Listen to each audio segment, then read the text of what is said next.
This is a video lesson on measures of central tendency, which are a measurement used in the field of statistics. And stats, as statistics is abbreviated, is a study of information.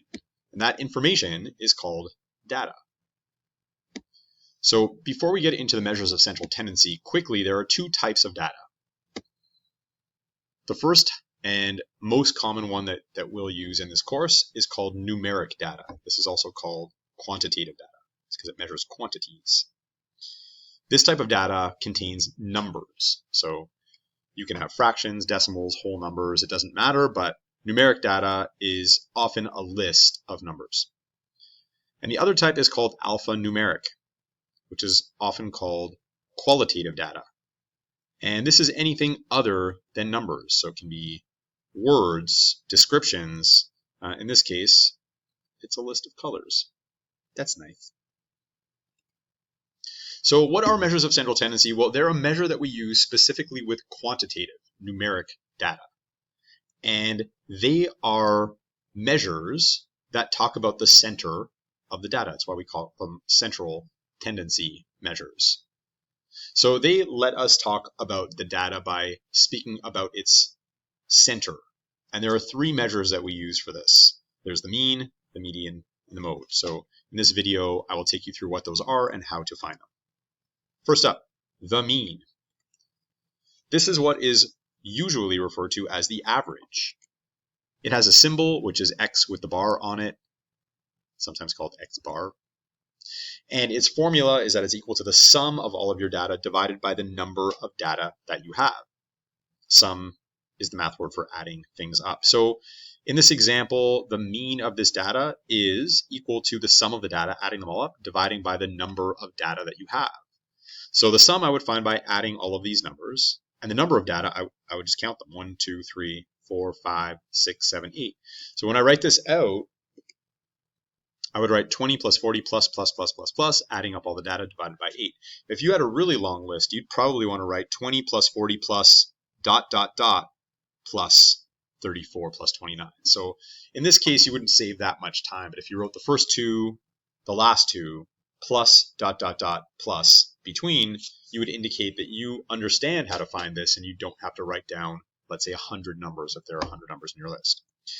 And you can leave your answer as a reduced fraction, or if you want, you could leave it as an approximate decimal, keep about 2 decimal places. In this case, there's a terminating decimal at 3 decimal places, so I kept all of them. That's the mean. And it is always a good idea to ask if that mean, if that average is reasonable. What would it mean to be reasonable?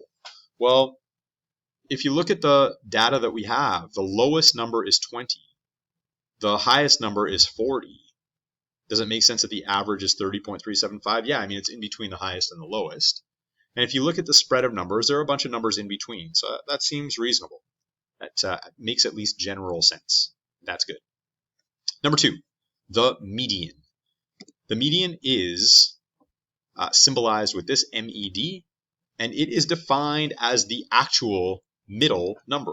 To find it, you have to make sure that you're putting the data in order. So you have to rewrite your list of numbers in increasing order from the lowest to the highest. You may also, we'll talk about this in a second, want to figure out how many data points you have, because there is a shortcut to figure out where your median is. And also what the median is or where your middle number is depends on whether you have an even or an odd number of data. I'll show you what I mean. So if you have an odd number of data, and we'll see an example like this, the median is the actual number in the middle of the list. Whereas if you have an even number of data, your median is going to be halfway in between two numbers, and by that we mean that you take the mean. You take the average of the two middle numbers. So for instance, in this example where we have 1, 2, 3, 4, 5, 6, 7, 8 data, that's an even number, the first thing I will always do, whether it's even or odd, is rearrange the data to be in order. If I were doing this, I would cross out each number as I did it to make sure that I'm not missing any numbers. I'll count them again too. 1, 2, 3, 4, 5, 6, 7, 8. Okay, they're all there. That's good. 8 data points. So there's 8 data points, and we had said that for an even number, it means that the middle is halfway between the two central numbers. And if you tried to do that, if you went from the outsides in to locate the very middle, you would find that these two are in the middle, which means that the median is going to be halfway between those two. It's going to be the average of 29 and 34, and the median of this data set is 31.5.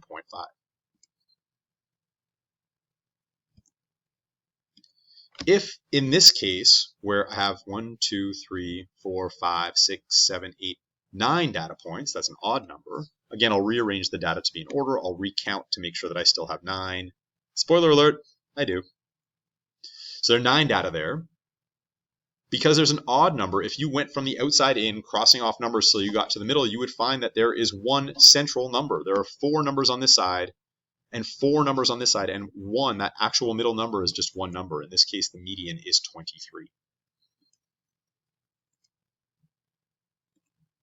And finally, the third measure of central tendency, which doesn't necessarily have to be central at all, is the mode, symbolized by MO, and it is the most frequent. It's the data value that appears most frequently in your list. So this is one that you can use for numeric or alphanumeric. You can use this for quantitative or qualitative data. As an example, if I wanted to find the mode, what I could do is I could set up a tally chart or a frequency table to figure out how many of each number I had. So I would go through crossing things off one by one to count how many, and whichever one has the highest frequency is the mode.